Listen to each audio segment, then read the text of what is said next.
I think the thing is that I was always labelled, like the ADD was the label. Yeah. Like whether it be jokes or whether it be serious, it was like, oh, it's because he's got ADD. Oh yeah, that's the, like, if I was excited and, even if I was having fun, it'd be like, oh, it's the ADD. Like, do you know what I mean? It was always that label. What is up, everyone? I am Lachlan Samuel, and this is the Open Up Podcast, the show where real people open up and share real stories of struggle.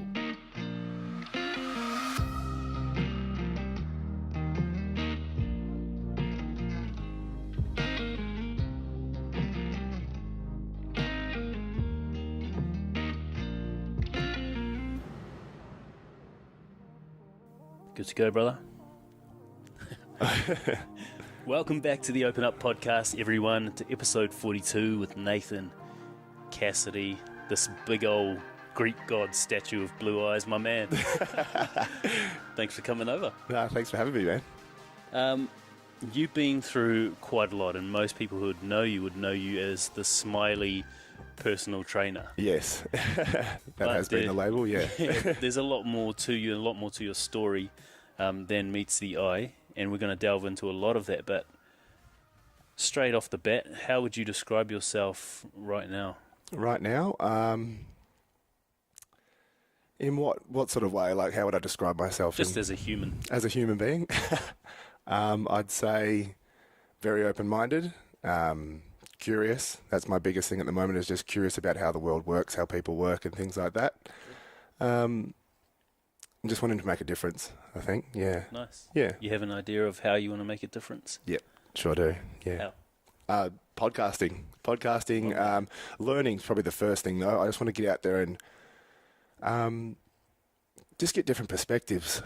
Meet with different people that have lived different lives and just get to know, why different people do different things, and, expand my mind that way so that I can help other people out there expand their own. Cool. Yeah. Pretty concise, man. Yeah. I just don't want to go into something narrow-minded and have my own opinions, my own beliefs, my own conditioning. Yeah. Affecting how I give advice and things like that.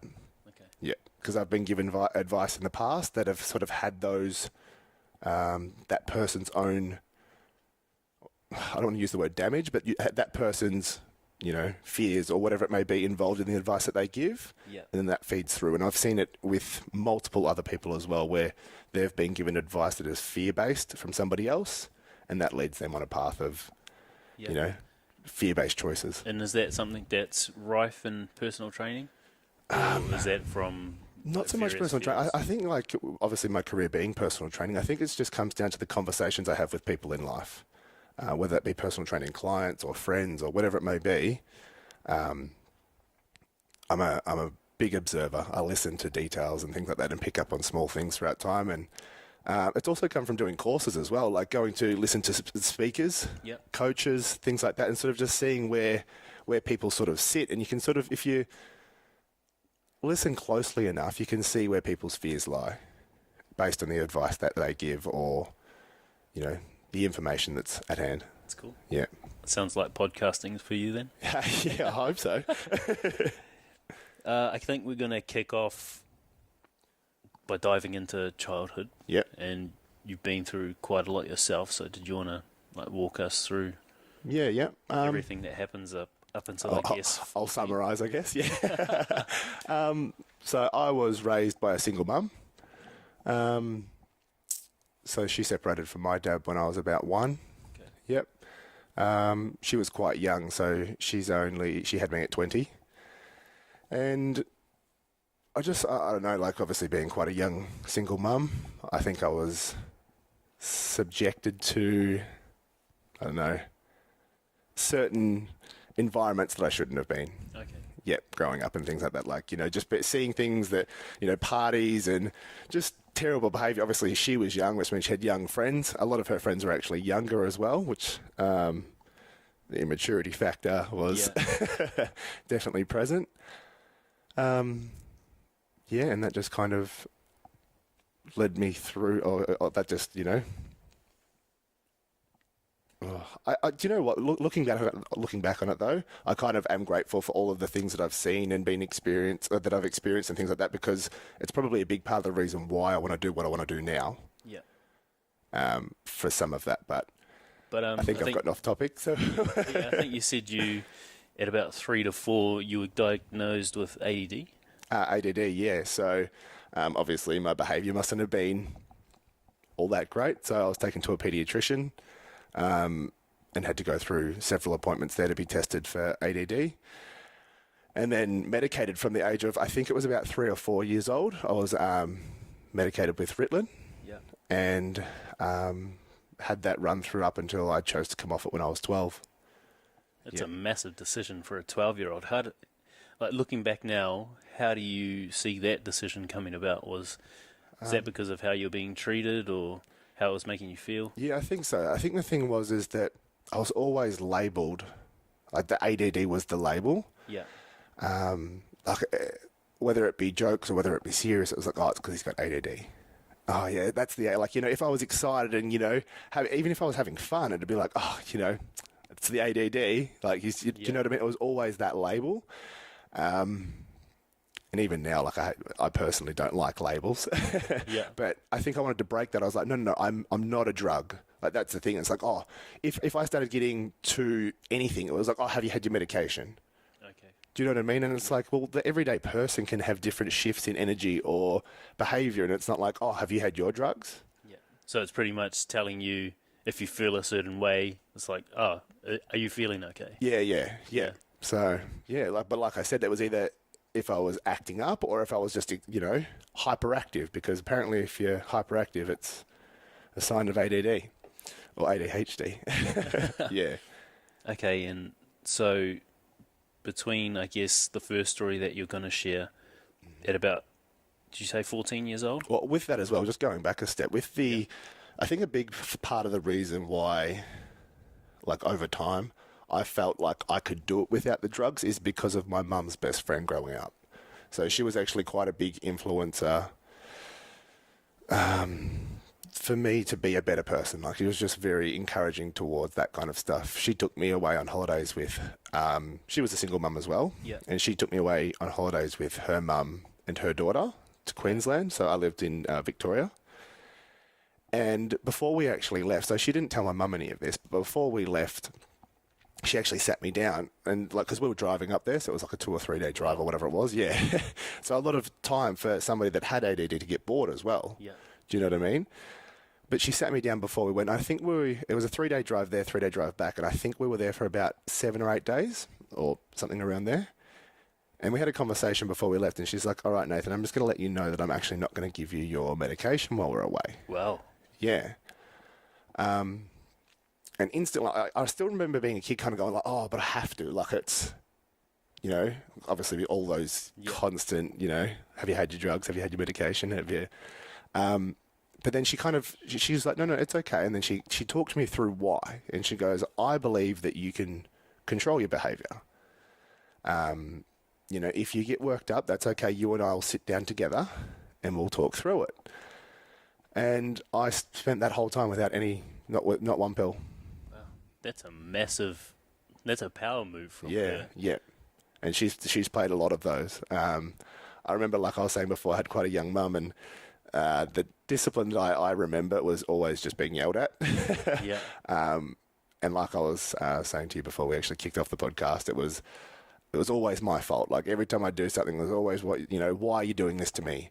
Why do you have to act like this? Why do you, why are you like this kind of thing?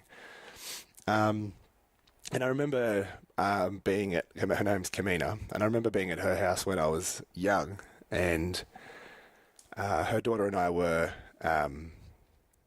doing something, and she'd come in and she's like, all right, don't do, I can't remember what it was, but she's like, don't do it again. If you do it again, there's going to be consequences. And in our frantic, energetic state that we're in, she's walked out of the room and we did it again. And she's walked in calmly and she's like, all right, that's it, time out. And I didn't really get timeouts. It was usually like, get in your room kind of thing in the bar. But she's like, all right, it's time out. I told you guys not to do it, so let's go. She goes, and she put her daughter, I don't remember where she put her, and she put me in the spare room on the bed. And she goes, all right, you're going to sit here for a minute. When I said to you that not to do it, I meant it. It was for a reason, so that you didn't hurt yourself. And she ran me through the steps of, why that disciplinary step was put in place. And she's walked out of the room, and I actually remember sitting there. I would have been about 7. I actually remember sitting there. She's walked out of the room, and I actually smiled. I was grateful that she'd told me off the way that she did. Yeah. Do you know what I mean? I was grateful for discipline, because I actually got to sit there and reflect on my behaviour and kind of go, she did actually, one, she asked me nicely the first time not to do it again. And 2, she didn't come in and scream at me when I got it wrong. She's like, all right, you had your opportunity, and now I'm going to help teach you a different way. And that one story there is a massive thing for me, something that I always kind of go back to. That's something that I'm learning with parenting as well, and I can't remember what her name is, but she's the lead actress in Forgetting Sarah Marshall, and she always talks about how whenever she's telling her children to do something, she makes sure she's telling them why. Why, yeah. Otherwise it has no substance, and they don't really understand why you're yelling at them, why you're telling them to do what it is you're telling them to do. Exactly, yeah. And especially if you're trying to discipline your kid, if you're telling them off, if you're not telling them why, yeah, then they're never going to understand why you're yelling at them. They're just going to remember the fact that you were angry. Yeah, exactly, yeah. And so obviously you start yelling at kids, and you've been nervous before, I'm sure. Like, what do you do when you're nervous? You kind of none of that information really goes in. Yeah. You just kind of just waiting for them to stop yelling. I remember being yelled at as a kid, and a lot of the stuff, somebody will come back to you later and be like, do you know why I got, and you just wouldn't. Do you know why I was angry? And it's kind of like, not really. I kind of forgot after you screamed at me for 5 minutes. Yeah. Well, I remember I think I've said it a few times on the podcast, but I remember my dad dunking my head under the water in the bath and feeling like I was going to drown. I still have this insane fear of water right now. Yeah. And I have no fucking idea why he was angry at me. And oh, really? I'm still too scared to ask why, but that's all I remember. Damn, yeah. That'd definitely stay with you.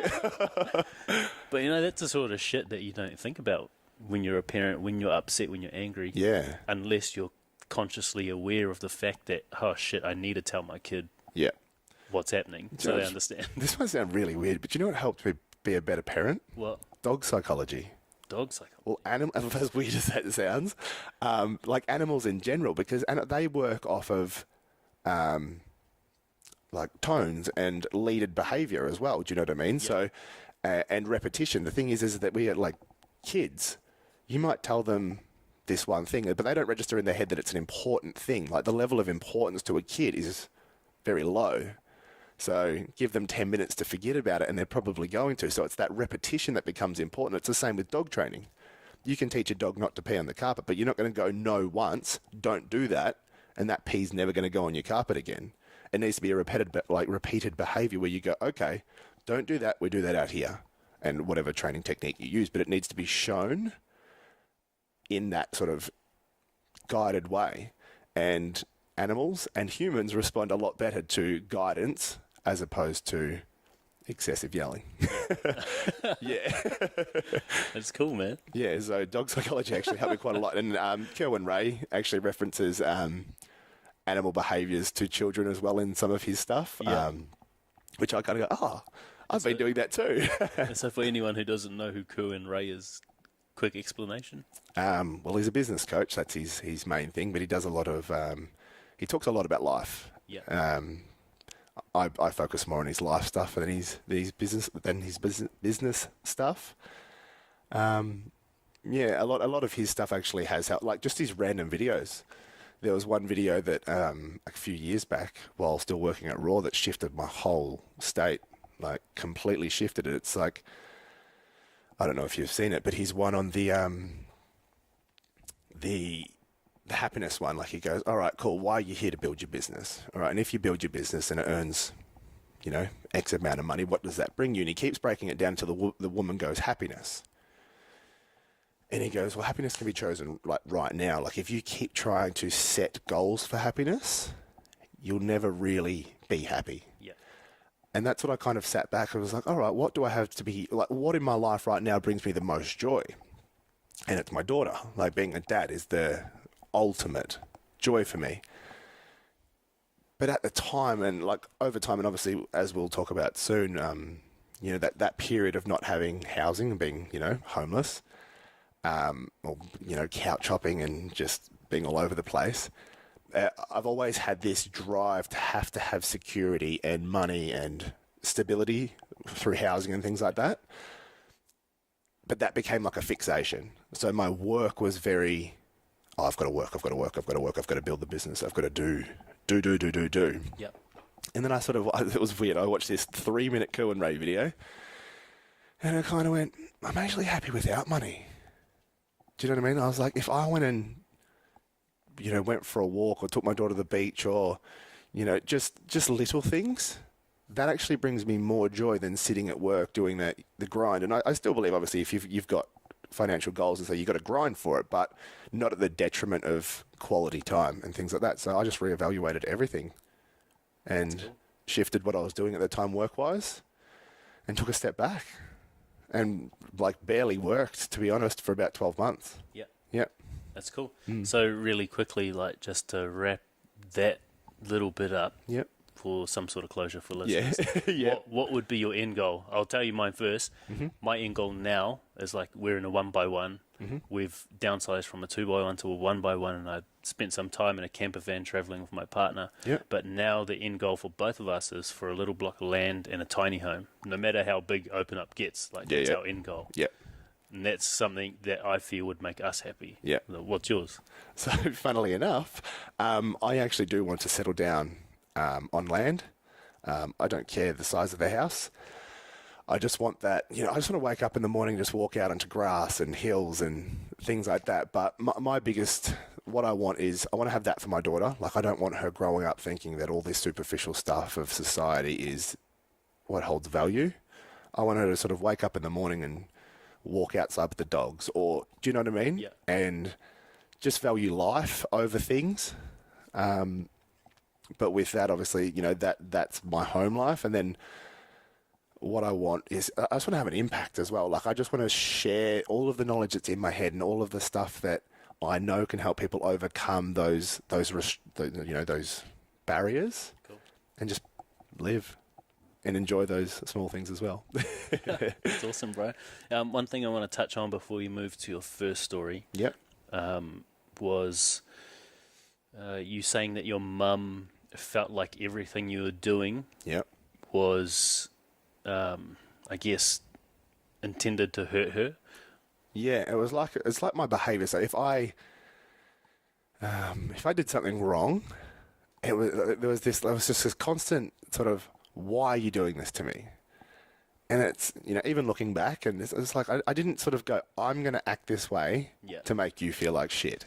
Yeah. Well, in regards to that, looking back now, obviously you've done a lot of self-development. You worked on yourself a lot. You've become very self-aware. Have you sort of broken down the insecurity she had as to why she felt that way? Not that aspect. So I have gone back through and broken down, because like I was saying to you before, I feel like a lot of the parenting techniques that I was subject to were questionable. But I've gone back, and with that side of things, I've gone back and gone, well, we only know what we know. So, everyone does the best that they can and things like that. I haven't so much gone back and, gone through that area of it. Yeah, do you have the first thought that pops into your mind when you think about that? Is there anything? Why she felt I was doing it to her? Yeah. I'm not sure. It's got some insights for me. Something to think about anyway. I don't really know. Because at no point, no, I'm not sure really. That's actually something would be fun to dive into, I reckon. Cool. I guess we'll fast forward then. Yeah. We'll let Skip that past simmer. that, but yeah. We'll let that Some simmer. homework for me. Yeah, and if you come back with an answer, I'd love to give an update on this podcast or something like Definitely, man, for sure. Cool. So 14 years old. Can you walk us through what happens then? Yeah, right. So 14 years old, going through hormones, running a bit of a muck as it is kind of thing. Yeah, and I don't even know what it was. I think I was out with friends one night and ended up wrapping up the night and ending up at my nan's house. And wake up in the morning to a phone call saying that my dad had died. So, yeah, that was a bit of a, How did you take that? to be honest, very numb. I remember getting the phone call and kind of, I was like, okay, yeah, thanks. Like, it was kind of like a thanks for the call. Yeah, thanks for letting me know kind of thing. And I put the phone down and I kind of just went about my morning. And my nan was in the kitchen. I think she was making a cup of tea or something. And I was kind of, I don't actually know how, I just kind of went into autopilot. And then my mum had come around with my sister. Sisters, the two below me. And then she's like, "Oh, are you okay?" And I was like, "I'm fine. I don't want to talk about it. I don't like wrap it up kind of thing." But a lot of it, like even going back through, a lot of it is still very like spaced. Like there's gaps in the middle through that day, even where I've lost it. It's just kind of like I switched off for a bit. And then I went out with friends. And I think it wasn't until that night where I was sitting with one of my friends and she was kind of like, because I'd explained the story and I wasn't really,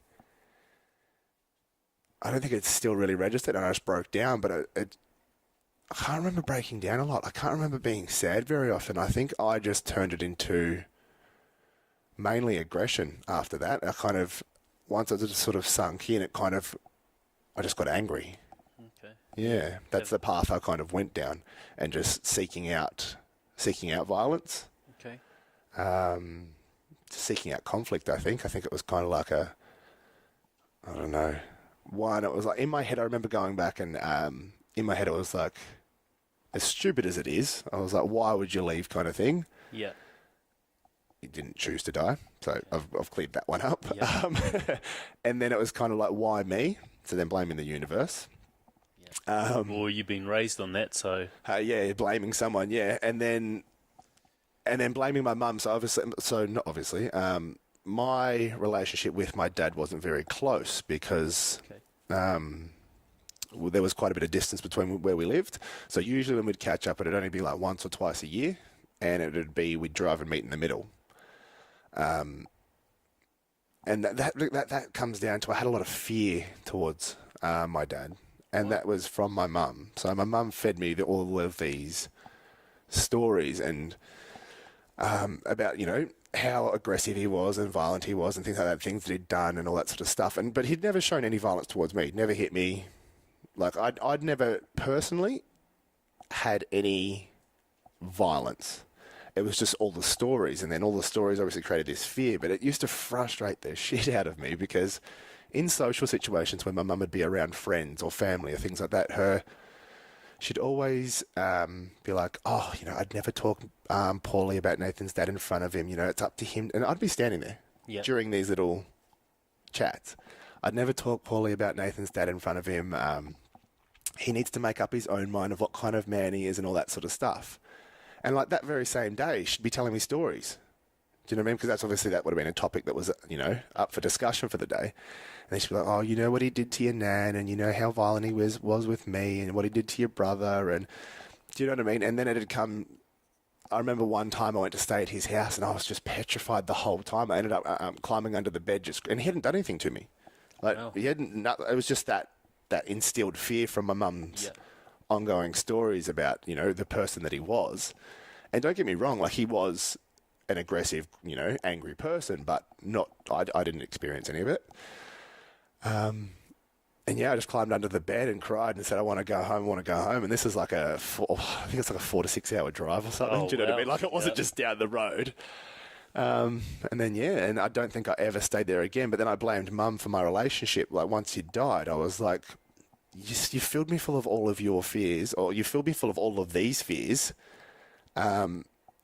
which affected the relationship I could have had with him. It might not have been overly close, but do you know what I mean? Like there was that potential that she took away from her stories. And so you, I guess, decided to deal with it or process it with aggression and anger. Yeah. Well, And that's so- just, I didn't choose. Oh, I guess I did choose, but it's just sort of, it was just instinctual. Like once that autopilot came off, it was just, to be honest, it was kind of a fuck the world kind of thing. Like I just didn't really care for a bit. Yeah. I was a bit numb. Like I'd put myself in violent situations with multiple people, and I just have no fear. Luckily enough, I don't know how, but in the several situations where I'd put myself in those situations, or fronting people with weapons. I had, somebody with a star pick at once, and then I had another person with a baseball bat at another time, and I just didn't care. Like I'd just front them and sort of, I think because I was in that, don't give a shit headspace. Yeah. I was like, if I get hurt here, cool. Like I don't actually care. It would have been a bit of a thrill, which is very unsafe behaviour. Yes. But that's the road I took, I guess. Cool. So Yeah. I think you mentioned that you broke down. Were you open to talking about it with people? Did you ever express how you felt or what you thought about it? No, not really. So when it all sort of happened, everyone kind of knew, but I don't remember talking about it a lot. It was kind of like again, I just sort of forgot about it. I was like, no, I don't want to talk about that kind of thing. And of course, people don't want to bring that shit up. Exactly. Yeah. They're not going to be like, no, let's talk about your dead dad. Like, it's just not, it's not something people are going to really do. And I think obviously if people try, if people had tried to push it in the past, my answer was like, just wrap it up, like enough kind of thing. It was like, I'm not fucking talking about it. And yeah, so it definitely wasn't dealt with. Like in all honesty, I didn't actually deal with it until, I was about, I'd say 20, until I really genuinely dealt with it. I moved to Perth from over east when I was 17. 16. 16, I think, yeah.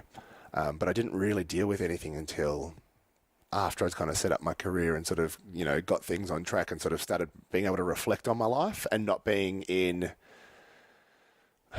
less than desirable environments. Yeah. Yeah, that's getting out of Victoria for me, or getting out of the eastern states for me, was very important. Wow. And starting fresh, yeah. And so what followed for you in terms of trauma and struggle after your dad had passed? How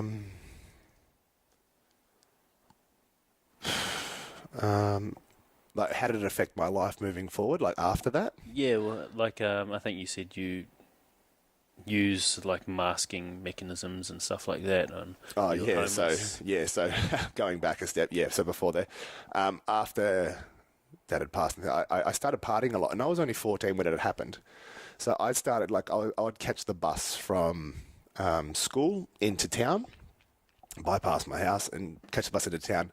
And I was drinking from that age. I was drinking from 14 going into town, and we were getting casks of wine and sitting at the McDonald's, and it was pretty bad at one point. There was a good 30 to 40 of us sometimes just sitting around in this strip in town, just drinking or, just being menaces really. And I just got wrapped up in it. I kind of detached from caring. Yeah. And yeah, so I was drinking at 14, then just violence, causing problems, just all that kind of stuff. But then my drinking did escalate to the point where once I left home at 15, got kicked out of school, and I got kicked out of school actually for drinking. That was the other thing. Yeah, it was a very random event. It wasn't even it wasn't expected. A friend of mine that I went to school with came back from a holiday, and his dad had got duty-free alcohol, and he brought a litre bottle of Jack Daniels to school, and 3 15-year-olds drank it. The whole litre. Wow. Yeah. So, and walked out into the student lounge, and the principal was on duty. And I thought I'd be his best mate and walk up and be like, hey, how you doing? Thinking I was some sort of hero, and that was the end of schooling for me. Okay. Yeah. Yes. So I dealt with it with alcohol, essentially. That's what I'm getting at. After that, left home, moved towns, and just drank all the time. It was either drink or drugs. I'd drink with friends. I'd party a lot. We'd party a lot. And if we weren't partying, I'd drink at home by myself. If I wasn't drinking, I'd be smoking weed. I didn't really take any other drugs by myself. All the party stuff I'd do with other people. But yeah, if I was at home alone, it wasn't uncommon for me to just sit there and listen to music and drink, or just smoke weed and just forget about life, I guess, until something would pop up, like somebody messed me, like, all right, cool, now I can go and drink with other people. Okay. Yeah. Well, that's a super destructive habit, man. Yeah. But I'm sure most people who've been through some sort of trauma have used some sort of mask or masking agent Yep. to numb those emotions. Yeah. I think you said at about 20, you sort of go through this change where you move from the eastern states to the western states of Australia. What was the catalyst for that move? Well, I did actually pull myself out of that situation quite well. So when all of that was happening, I pulled myself out of the repetitive cycle of drinking and violence and things like that. Not so much the violence straight away, like it still did carry through a bit, and I still did drink for a while, but there was actually one point in time where I was that drunk. I'd actually had a cocktail of like all these drugs. It was, downers, it was uppers, it was booze, it was weed, it was everything. And I was pretty much like comatose in a beanbag. And I was watching all of my friends interact. And I remember sitting, I couldn't move. Like I was actually that out of it. I couldn't move. And I just remember sitting there going, this is your life. Like, this is the life you're living. And I haven't, through schooling and stuff like that, I always used to get called dumb by teachers and stuff. That's just because I didn't concentrate. But I've never seen myself as a non-intelligent person. Yeah. And sitting there, I was like, you're living life like a wild ape kind of thing. Do you know what I mean? Like, I'm just like, what are you doing with your existence? And I actually just snapped out of it and ended up moving. So the day after that, I booked a ticket and I ended up moving. Really? Yeah. Shit. Yeah. So that and after that, it must have scared you to some extent. It did, yeah. So it literally was a case of, I don't want to be. This is not what I want for my existence. And I think a lot of that has come, like I told you one story about Kamina, but a lot of that had sort of come from her more so instilled in me that I had more to give the world than what I thought I could give the world. And I just sort of sat there and I was like, you've got more to do than this. I was literally comatose in a beanbag watching just everyone do nothing with their life. Yeah. And I was like, I don't want to do nothing with my life. But in saying that, though, it's very hard to come out of that trench. Like, even though I booked that ticket the next day, moving back to Ballarat, I still...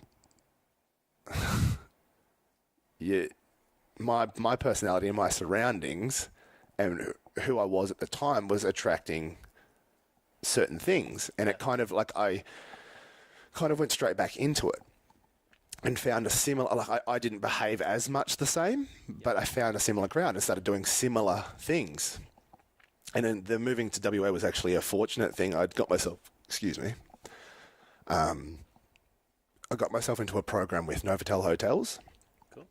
I did a course with them, and I think there was like 8 of us that did it, and I was the only one that got offered a job at the end of it. Yeah. To stay with Novotel and stay on as a trainee and go through their... it was like a management program. So what they essentially do is they take on a young, struggling person and take them through the ranks of, Novotel. Yeah. And, start you off as a porter and, teach you management skills and then put you into supervisor roles and things like that. So I actually got offered that at the same time that the midwife that delivered my sister... I don't know. I don't even know.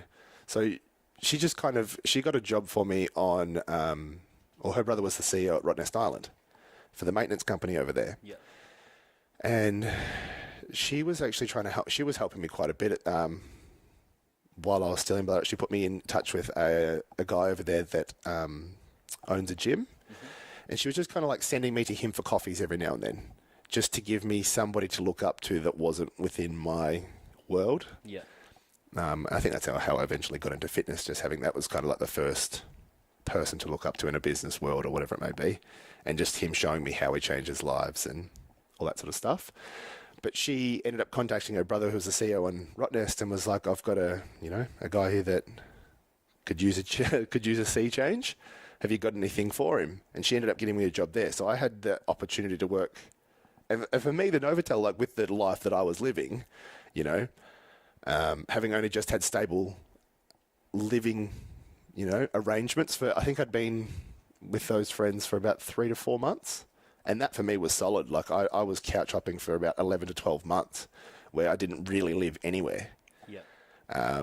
Sleep in cars sometimes, crash at randoms' houses. Like I'd just go out and then just crash at their house that night. And then, do you know what I mean? It was very... So literally homeless. Yeah, it was pretty. And I don't know if you know those $2 red, blue and white bags, those old ones. Yep. Yeah, I lived out of one of those for about 1.5 years.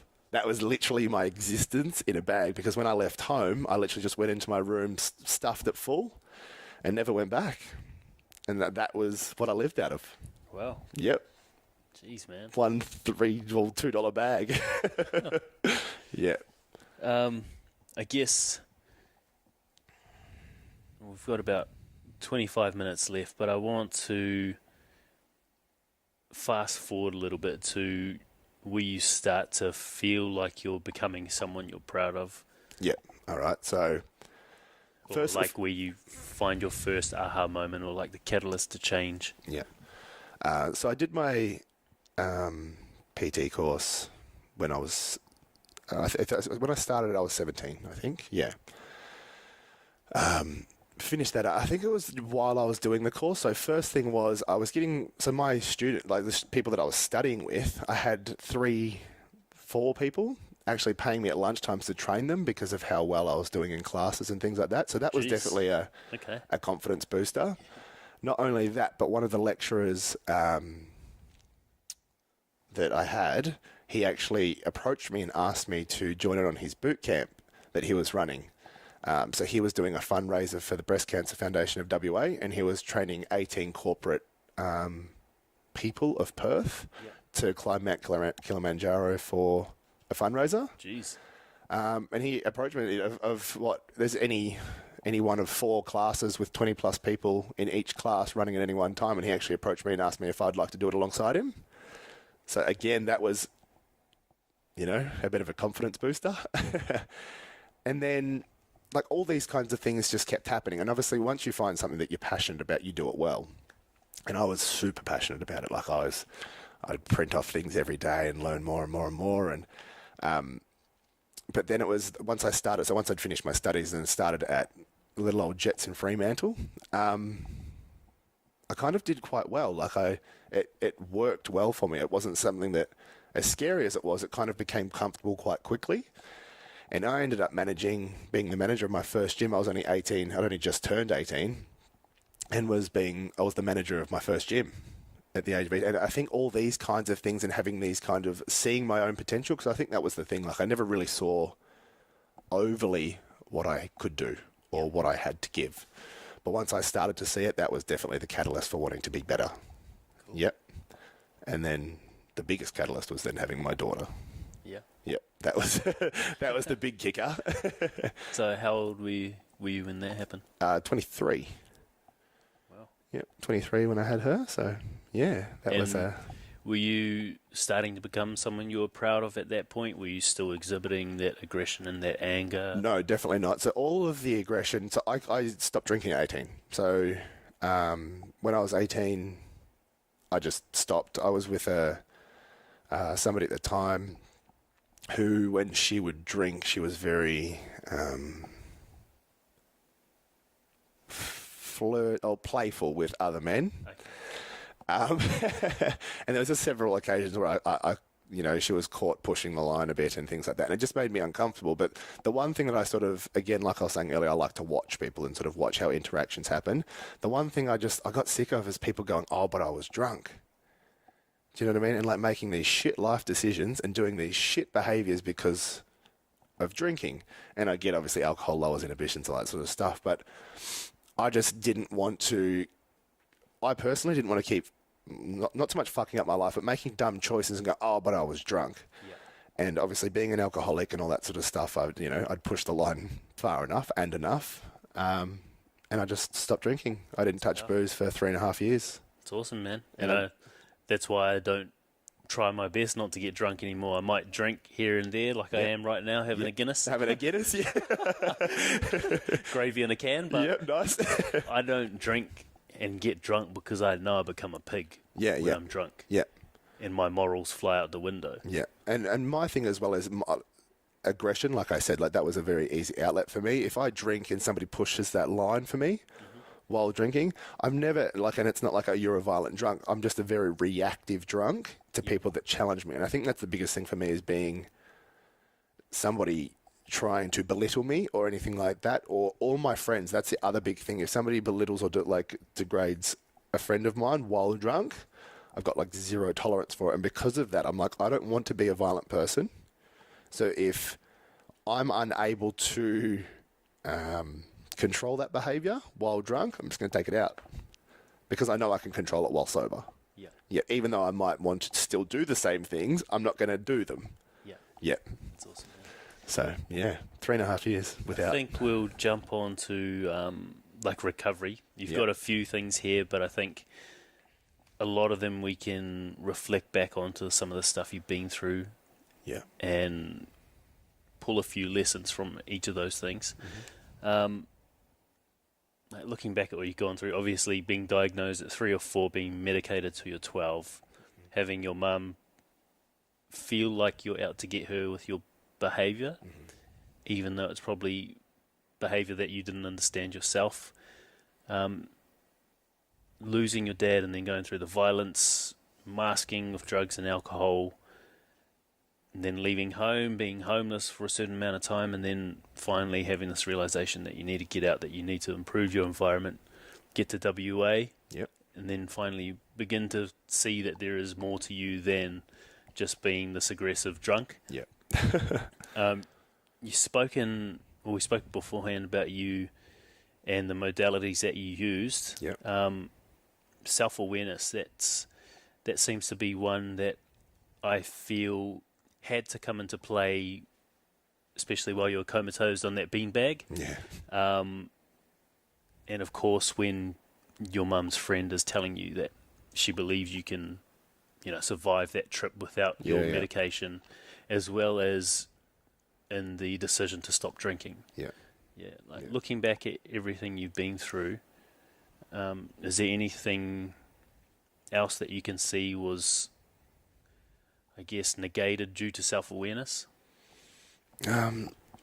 Other problems and stuff that I've avoided due to self-awareness. Not the situation. Obviously, you won't know the situation unless it happens. So I just feel like, obviously, being more self-aware, I started to learn the triggers of why I would, all of my behaviours, whether it be shut off or whether it be get snappy or get violent or whatever they were. I always, once I became self-aware, I learnt the triggers, but not only did I learn the triggers and be able to sort of stop them in the moment, I'd learn the triggers and I'd be able to talk myself through not actually having to feel it in the future.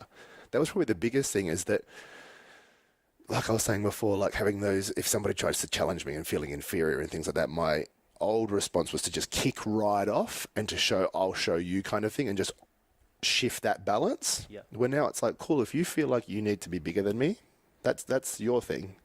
I'm pretty confident where I'm at, so that's cool. So that's where, and I've had to talk myself to that point through self-awareness, because the animal inside just says, rip their throat out. Do you know what I mean? But the person that I am and who I've chosen to be says, what's violence going to solve? You hitting them or whatever it may be. What do you actually get from that? What does anyone, once that act is done, who has benefited? Do I feel better because I feel like a bigger man? Awesome, cool. Like, that adds to my life values. Do you know what I mean? And it just doesn't make any sense to me. So that's how I've been able to rationalize. For you, is there like an aha moment or a point in time where you can identify that's like, shit, this is where I first start to learn about self-awareness, or this is where I start to realize, oh fuck, like I don't like who I am, this is who I want to be? Because for most people, they're not But- aware that they can be self-aware. Yeah. Not. Do you know? Not really. I think that's the thing for me. Like, I didn't really have. I've had aha moments with certain situations, but with the self-awareness, it's kind of over time. So, like, because we've all got behavioural patterns. Yeah. Yeah. And it kind of got to a point where I got sick of myself, if that makes sense. Powerful. Yeah, like I just got like, because I've always like I've always been a soft-hearted person. Like, I used to write poetry in primary school. I remember giving it to Cute. a girl that I liked in oh, I can't believe I'm sharing this story. I remember writing a whole book. I think there was like 8 to 10 poems in there when I was in year 5, and giving it to a girl. Yeah. And it terrified her, because obviously at that age, like, that level of love's a bit much. And it was rejected. It broke my heart. I was actually devastated. I came home, and funnily enough, my mum's friend Kamina was there, and I walked in, and she's like, "Oh, what's wrong?" And I'm like, "She didn't like the poems," and I just cried and hit the deck. So I've always been a soft-hearted person. I've always been somebody that's, cared and been a big heart, and I've always had animals, so I've always, cared for them and things like that. And I think it's just over time, like, developing the behaviours that I'd developed, and they're all just defence mechanisms. They were all just to keep me safe. They weren't because I wanted to be a shit person. I didn't want to be violent. I didn't want to be all of those things, but I also didn't want to feel scared. Yeah. I didn't want to feel unsafe. I didn't want to feel all of those other things. So I was like, oh, cool, this keeps me from feeling those other ones, so I'm just going to do it. So for me, it came from getting to a point where I didn't have those things challenge those fears anymore, to a point where I'm like, oh, I don't need to do this. Like, this isn't actually who I want to be. And then over time, just addressing it, going, nah, that's stopping. That behaviour's done now. And like I said before, like, you might still feel it in those initial stages, but it's the reaction to it that over time you just go, nah, it's got to go. Sounds like once you had an idea of the person you wanted to be, like, self-awareness comes from an act that you realise wasn't in accordance or in alignment with where Exactly. you wanted to be going. Yep. That's powerful. Yeah. I think that's something that people really need to take stock of. Yeah. And don't get me, like, still to this day, like, I still stuff up. But very quickly, like, even if it's something very small, but hang on a minute, could have said that. And the biggest thing as well is being brave enough to apologise. And if even unintentionally, because sometimes you can say things that in your head or in your delivery, you don't mean it in a negative or whatever way it may be. But then obviously, the more I learn about perspective and sort of get other people's views and stuff, you can see how it could affect other people. So Yeah. I love apologising if on any level I do something to make somebody feel uncomfortable, and that helps me be a better person as well. Yeah, Yeah. exactly. And I feel like you need to front up and apologise when you do something like that. Yes. And I've found it works very, very well. If you've ever read How to Win Friends and Influence People, Yep. it's No, I one haven't, of no. one of the main lessons we've taken out of that is to apologise straight away, to Yep. quash any negativity that, like, exists between you and the other person. Yeah. And that's how you build that trust, you build that relationship. Because if you don't, then you let it linger, and then they harbour that ill feeling towards you. Exactly. Yep. Self-awareness, surrender. We didn't really touch on surrender. The surrendering's come more from my meditation. Okay. I think that at the end of the day, like, a lot of the stuff that we react to are things that are out of our control. Like, it's something we're holding on to from, if you're holding on to something from 10 years ago Yeah. that you're still letting give you a negative behaviour, it's only affecting your day-to-day life now because you're letting it. Because you're not surrendering the pain of that one event or the pain of that one circumstance. Yeah. It really just sets you up for more unhappiness, where that one event could have just been that one event, left alone, going, shit, that sucked ass, but it's done now, and then you move on. And that's where the surrendering comes in. It's just sort of allowing events and life to happen, and things that make you sad or angry or whatever it may be. they will happen. They will happen. Just let them go. Like, once it's done, let it be done. Cool. So is it sort of like surrendering to you is accepting what's happened for what it is Yeah. and how it's impacted you, and not really not trying not to regret Yeah, what's happened definitely. or be upset about it. That, like I was saying, like, even with, going back through childhood stuff or whatever, maybe I'm actually not regretful Yeah. of any of it, because every one of those opportunities gave me some form of learning. Like, even losing my dad, like, I think it was about 3 or 4 years ago. And ever since then, like, I actually sat there and I was like, I'm grateful, as weird as this may sound, I'm grateful that he died. Not that he died, but I'm grateful that his death gave me the opportunity to learn what I've learned from it. Yeah. Does that make sense? Yeah, of course. Yeah. So, And I think that's the only way you can progress in life, is to learn from the struggle and learn from the trauma. yeah.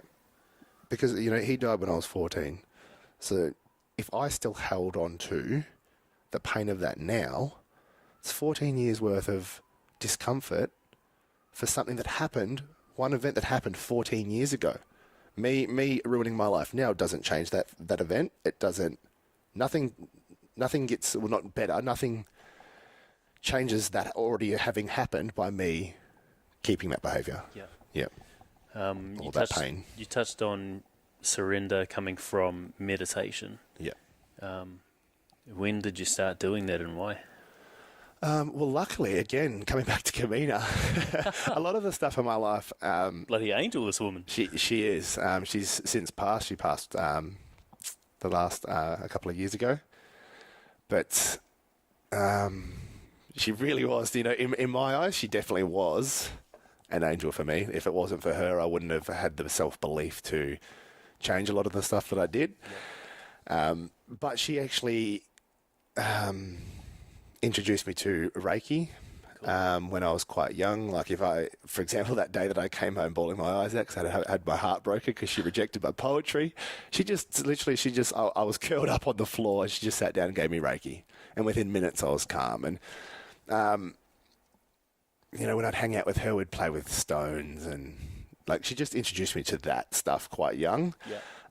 And obviously being friends with my mum used to do all that kind of stuff too, but she used to do Reiki. And I actually used to get excited about talking to her about new things, like, oh, what does this rock do, and all that sort of stuff. So I've kind of had it there. I think that was from about the age of about 5 or 6, that mum and her became friends. And then, so I've kind of always had that spiritual side there. It was more so, it all kind of kicked in. How old would I have been? I think 21. When more of it started to kick back in and I really started to dive deep into meditation and Reiki. Yeah, was there a specific reason why you decided to dive into that? Not really. Well, getting into the Reiki, so what did actually happen is Kamina got quite ill with epilepsy. She was having up to 80 seizures a day. Wow. Like, she'd have like silent seizures, things like that. But so she got quite sick, and then it sort of motivated me because of how much she'd helped me throughout my years, whether it be advice or Reiki or whatever it was. Yeah. It motivated me to want to go and do my Reiki course. So then I got on the hunt for that, and then during that time, my ex-wife and I had separated, and she ended up doing the Reiki course through somebody else. And then I did it all, and then that was part of an organisation that do open heart meditation. Cool. And then I just got in the thick of it. Yeah. Yeah. So what have you taken away from meditation, and how do you implement it yourself? It's just a calming technique, to be honest. It's like when we get caught up in emotion, because emotion's a very reactive thing. Mm-hmm. Feelings of like love and things like that aren't emotional. It's those high energy, unstable emotions that need to sort of be calmed and bring you back to that calm place. And that's what I use meditation for, is when I get into that frantic state of no clarity. Like overthinking? Yeah. Yeah, and it just sort of brings you back, and it allows me to things that are, because usually like that overthinking, I'll hold on. You hold on to little things where you like they agitate you, and then you actually break it down. You sit in that calm space and think about it, away from that agitation, and then you're like, oh, that's not that bad. Yeah. Gives you that space to look at situations or thoughts rationally. Yeah. How do you implement it yourself? What's that? Meditation. Is it something you do daily, like routinely, or is it something just for in the moment? More so in the moment. Like I'll do it if I'm in a setting as well. Like if I'm in a good setting, so I don't need to be, on edge to meditate. Yeah. If I'm in a good setting where I'll just go on treks and stuff like that as well. Like I go on random things where sometimes I'll just take me and my daughter and the dogs, or just get out.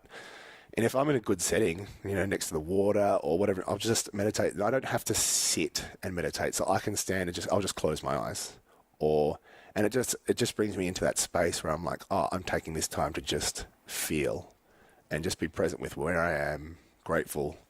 Gratefulness is probably my biggest meditation mantra. Yeah. And is there a specific routine you use, or? Open heart. So it's literally just,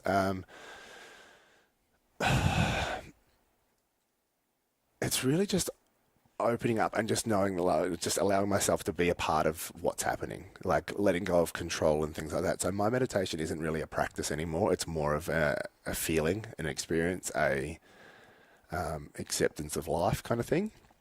So I don't really use, but I did use up until about a year and a half, 2 years ago, I did use techniques. It was the open heart technique. I've used heaps of different techniques, but now I literally just sit in my own space. So when I go to meditate, it's just like I'll just sit there and smile and be grateful. And that's really all I do. That's awesome. I just start breaking down, not actively, but just kind of just going, I'm just grateful to be alive, or, like I said, if it's the setting, if I sit there and if I stand there and meditate while my daughter and dogs are running around, it's like that, her voice or her laugh, or just being grateful for all of those things, like the wind or whatever it is, just gratefulness, and just allow myself to have that peaceful space, and then back to my day. It's an amazing skill, man. It's good. And the more you implement it, the more your brain's going to start searching for the things to be grateful for rather than things to be worried about. Yeah. Spirituality, I think you touched on it with your mum and Kamina doing Reiki. Yep. Being in that space, was there anything else within that space that helped you overcome some of the stuff you've been through? I've had soul retreat. Like I've done a lot of stuff. Like I've been through a lot of modalities, golden string theory. I think it's called golden string or golden member threading or whatever it is. Reiki, soul retrieval, shamanic work. I've done a lot of stuff, which helped me break down layers. But I find now that I'm at the space that I'm at, the things that I do now, like there's just that sitting in my own space and going internal. That's probably the best thing I can do for myself now, is just, if something's agitating me, I know that there's something that's going on internally. There is going to be an internal monologue that I'm trying to ignore. That's probably when I say self-awareness, it's just going inside and going, all right, what am I saying to myself? What am I saying about that event? What am I saying about that, whether it's work or home or, money, whatever it is, like, what am I actually saying? And is it of benefit to me? Or am I just creating a space for myself where I'm just agitated for no reason? And that with the meditation as well, that sort of, again, I kind of go in and go, all right, what am I saying here? Yeah. Okay, that's cool. Yeah. It's really cool, man. I guess going back through the stuff that you've been through, the ADD and then growing up with your mum, mm-hmm. What would be the lesson you've taken away from that period of your life, if you have one? As a parent, be a parent. Do you know what I mean? Like I always, and that might sound really weird, but know that you, as a parent, you have a role, right? You're molding, and you're essentially my biggest driver. So when I had Leona, my biggest driver to be better is so that my fears, my conditioning, my problems didn't then become hers, because I inherited a lot of my mum's for no good. I had no choice with that. It literally was passed on to me because she didn't have the tools. She didn't she didn't choose to go and break all of those down before becoming a parent. Yeah. So I didn't want to continue that cycle. And what was your question again? Sorry, coming back. I did have a purpose for that. Sorry, man. It was the lesson you'd taken away. Oh, yeah. So that's what I was doing. Yeah, is that don't pass your baggage. Your baggage. Yeah. Yeah. And is there anything you're doing in particular to instill some of the traits that you have in your daughter, or you just... Definitely my positive ones. Cool. Yeah, we do a lot of grateful the stuff before bed. So we had a book at one point, but I just like to get her to talk about what she's grateful for. Yeah. The things that she has rather than focusing on things that she doesn't. And saying I love you a lot. We definitely say I love, like we do this thing where I go, oh, Leona, guess what? She'll go, what? I'll be like, I love you. Like just little things, just sharing love and allowing her to express herself as well, like however she chooses to. Yeah. Yeah. That's cool, man. Yeah. With my girl, because I know, like, I've suffered from the I am not enough my whole life. Yep. For no particular reason, just comparison, I think. But Yep. I instill in her all the time. I make her say, I am so beautiful, I am so strong, I am so happy. Yeah, nice. I'm so amazing. Yep, that's awesome. And now it's to a point where I'll say, you're beautiful, you're amazing, and she'll go, yep. Yep. Yeah. Yep. That's the same. So a similar thing. So her mum and I, even though we're separated, are very much on the same page with that. Is so her mum doesn't wear makeup. Cool. High heels and things like that. And it's not that we're judgmental of that sort of stuff, but we just don't want her to grow up with the society mindset of that's what makes a female beautiful. Yeah. Yeah. So if she puts on something, what was it the other day? I think she put on like a tiara thing. Sorry, not a tiara, like tutu ballerina dress thing. And she goes, "Oh, how beautiful! How beautiful am I in this kind of thing?" And I was like, "Oh, sweetie, you're beautiful without it." So that's kind of like my go-to response to that is that she's not beautiful because of something. She's just beautiful. Yeah. Yeah, definitely. So I completely relate to what you've said there. Super cool, man. Yeah. Okay, so I guess back to when you lose your dad and you go through that period where you're violent and go through alcoholism. Yep. What would be the lesson you'd take away from that? Like, obviously, it's easy to see the lesson now looking back. Yeah. The lesson that I could share with everyone else, Yeah, or anything. would be that we all feel pain. We all feel things that we don't want to, but how we choose to respond to that and how we choose to act based on that is up to us. Because I could have had a very different life had I have done one wrong thing to the excessively. So one thing that I could probably share is just don't let your pain, your fears, or any of that negativity set you up for a worse life. Yeah. So essentially deal with it. Let yourself deal with it. Face your problems, face your fears, face whatever it is that's hurting you, and then let it go. Let it surrender it. Let it go. Don't carry it through. It's powerful, man.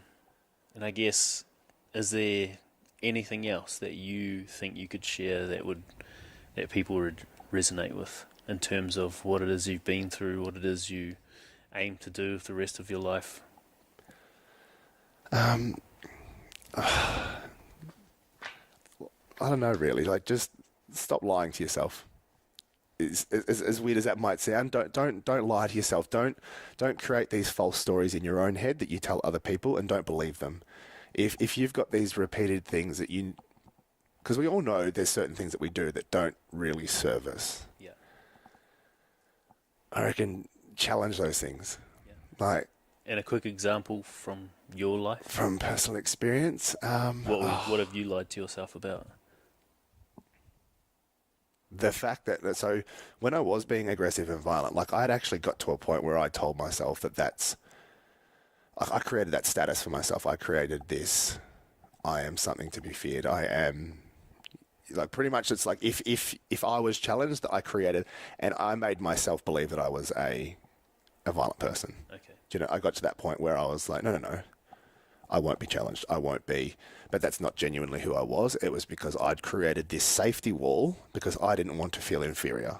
Okay. I wasn't actually an angry person. I was a scared person. Yeah. Yeah. And this might a little bit off topic, but I just want to know myself. Is that, do you feel, not sure if you've ever thought about it, but do you feel like you expressed yourself with anger or aggression because of what you were told growing up about your father and like having just lost him? Not to be honest, not really. I think it's more of a nature thing. I think my inability to, because I wasn't really. That's the other thing as well. My mum didn't know how to deal with her emotions. Yeah. Yep. I wasn't taught sustainable emotion, like, coping skills. Does that make sense? Yeah. So I kind of turned to, and again, like, with all the parties and stuff, or like all of the events growing up, I was around a lot of violence. Like, I'd seen a lot of violence here, there, and everywhere.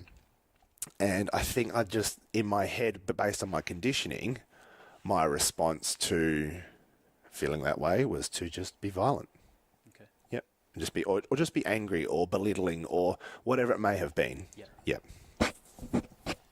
Few quick questions and then we'll wrap up. Yeah, cool, man. Knowing everything you've been through, and you've been through a shitload, what would you say the quality of your life is like now? Amazing. I actually love my life, hey? Awesome. Since breaking down and sort of, going through what actually makes me happy, I'm really happy with where I'm at. I'm going to take my life to different places, but right now I'm not unhappy. I'm very, That's very super much cool. content. Yeah. I'm happy for you. Thanks, bro. Appreciate it. What have you added to your life or removed from it that's improved the quality of it? I've removed my obsession with success. Okay. I still want to be successful, and I still will be successful. I'll make sure that happens in, the area of life coaching or whatever it may be. But it's not because what my success before was a financial. Yep. Removing the value of money, and trust me, that was a big phase. I don't even know if I'm completely over it yet, but I don't let myself react to it. Yep. But removing that obsession and sort of valuing the things that actually bring value to my life, not seeing money as the scale of happiness. Of course. Yep. And most of the people who are the wealthiest talk about if you help people make money, then you're going to make money yourself. Yep. Yeah. Anything else you've removed or added? Toxic people. People, yeah, I'd pretty much leave it at that. Just toxic people. People that are, especially if you're trying to do positive things, this is something I've found. Like, people, whether it be even being in the fitness industry, people that try to lose weight, they'll go and tell their friends, I've started this thing. And those people that just drag other people down, like, oh, what are you doing that for? Come on, like, let's just go out and literally somebody's trying to make a positive change in their life. They might be 30, 40 kilos overweight, running risks of, health disease, diseases and things like that. Yeah. And that friend's only priority is, oh, what do you mean you can't come out for dinner? Or, do you know what I mean? Removing those kinds of toxic behaviours from my life, and people that, if they show them on a regular basis, that's definitely somebody that I don't want in my immediate circle. Okay. Yeah. What are you most grateful for right now? Opportunities, just life. Definitely my daughter. So many things to be grateful for, really. Like, we live in Australia, for example. Do you know what I mean? Like that in itself is huge. The amount of things to be grateful for just for that one tiny thing alone. And that's not like an Australia pride thing. That's literally like, we just have so many opportunities and so many securities and so much support out there that we don't have to live like other people in other countries and things like that. Like that itself is just huge. Yeah. But biggest thing to be grateful for is where I'm at as a person, very grateful for that. My daughter and just, life. That's so sick, bro. That's awesome. With everything that you've been through, how do you see yourself helping others? Relatability. I think that's the biggest thing that I'm going to go into all of this with, is that I've been through a lot of stuff on different scales, right? I might not have, reached the extremes that some people have, but I've experienced a lot of shit and come through it. Do you know what I mean? So I have that relatability. And even if I haven't been through it, I've always been the kind of person that people open up to and talk to and share their most vulnerable stuff with, because they've always known that those stories are safe with me. But through that, it's actually, I've been able to experience some pretty extreme things that I haven't myself as well, and sort of seen people's perspectives of it, and seen how it can mold or change somebody's personality because of it. And I feel that I can use that, what I've learnt from that, to help others as well. Cool. Yeah. And how are you going to use that? Is there a specific... Again, more of a relatability thing, and just sort of, the thing is that a lot of things have patterns. Yeah. Everyone might experience the same event. Let's say it's an abuse, right? There's a select few responses that come from a trauma, right? And being able to help people recognize, because the thing is, you don't go into, as a life coach or a therapist or anything, you don't go in there and you don't fix somebody. Therapists don't fix people. They give people the thoughts, the ideas, the tools to be able to fix themselves. And it's about being able to go, all right, cool. Well, based on your circumstance, your event, what happened to you, these right here, because it's black and white, like people's behaviors, like if they're telling them to you, they're right there in front of you. And it's being able to help them break down what they've done based on that event and then changing it. Because it might not be an overnight thing, but if they can actually sit there and go, oh, shit, like I've spent the last 15 years of my life doing that because of that one thing. I didn't even know, because that's the thing. Like when I was being violent, I didn't know that I was scared. I just was being violent because I didn't have that self-awareness. I didn't have those tools. I didn't have those insights to be able to change it. So if I can help people do that, then sweet. It's powerful, man. Win. I think you need to create your own sort of field, your own niche. Yeah. Pull away from life coach and become a self-awareness coach. Yeah, exactly. Yeah, true. That's probably what I'm struggling with, because I'm studying so many different things like counselling, NLP, cognitive behavioural therapy and all that sort of stuff. Like I don't want to do any of them, if that makes sense. I'm like, oh, it's cool that I'm doing them and learning stuff, and like I'll get the certificates and things like that. But I'm like, I just want to talk to people. Like I just want to like chat. Yeah, because I find that's the most powerful way. Just keep people talking and breaking down their own things. Exactly. Yeah. It's awesome, man. I guess we've covered your purpose. Last question. If you had the chance to put a message on a billboard on the freeway somewhere where you know people would see it, what would that message be? Smile. Fucking Easy. Easy, bro. Like, smile. Like, that shit is powerful. Yeah. Like, as you said at the start of this, I'm known as the smiley train. It's literally because... I even, like, a fortnight ago, I got a message from a random member at the gym, and she just messaged me to say, hey, I just want to let you know that you're awesome, was pretty much the message. She goes, I just want to let you know that you're awesome. She goes, I actually see you actively going out of your way to just smile and wave at people. And tiny little things like that are huge. Like, if somebody's had the worst day where they feel like they're, shit in their existence is whatever, and you go, hey, how you doing? Like, a smile, it's just fucking good. Yeah. It's just nice. Smile, that's people. Awesome, everyone right? Smile. Helps that you're hot too. Oh, thanks, bro. You flirting? He's going to say, yeah, I had a couple of Guinnesses. I guess to wrap up, I just want to acknowledge you for taking the time to come here to do this, come into my house, opening up on the podcast, and obviously everything you've been through, taking that, learning the lessons, and then taking those lessons to help empower and inspire people to better themselves and to become more self-aware so they can later on self-actualize. So thank you, bro, for everything you're doing right now and everything you're going to do moving forward. Same to you, man. Like, literally, I was stupidly excited. I was like a kid before Christmas, like wanting to do this with you, purely for the fact that your vision and where you're going and what you're going to do and what you're already doing is massively inspiring for me. And Yeah, hats off to you, man. Thank you, bro. You got a name for your podcast yet? Not yet. It's coming though, so no shout outs just yet, but and until I'm confident in exactly the approach I want to take, like I was saying before, not wanting to do any one of these modalities, I'm going to lock it down once I know which direction I'm taking it. Awesome, brother. I'm Cool. excited for you. Thanks, brother.